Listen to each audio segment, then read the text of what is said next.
4, 5, 6, 7, 8, 9, 10. 1, 2, 3, 4, 5, 6, 7, 8, 9, 10. Baik, karena alat AED ini sudah ada, kita segera melakukan pemasangan AED. Yang pertama kita perlu perhatikan yaitu pastikan pasien dalam posisi aman. Dan berikutnya kita buka bajunya. Ini si bapak seperti ini. Ini kita pasang alatnya. Kita harus pastikan bahwa kita masang alatnya tepat pada posisi yang tepat. Ini pasangnya di sebelah kanan. Nah, ini pasangnya sebelah kiri. Jadi kita sudah masang, kita menekan tombol on. Dan berikutnya kita menekan analisis dan langsung shock. Kita menekan tombol shock. Tidak boleh ada yang menyentuh pasien agar alat AED berjalan dengan lancar.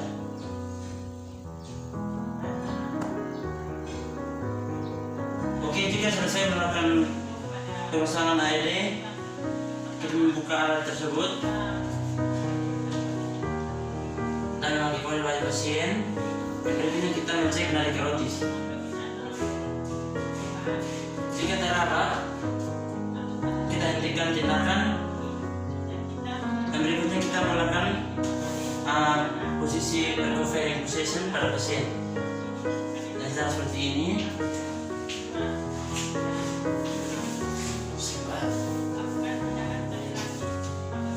Oke. Jadi ini adalah tindakan pemasangan AED pada pasien inti jantung.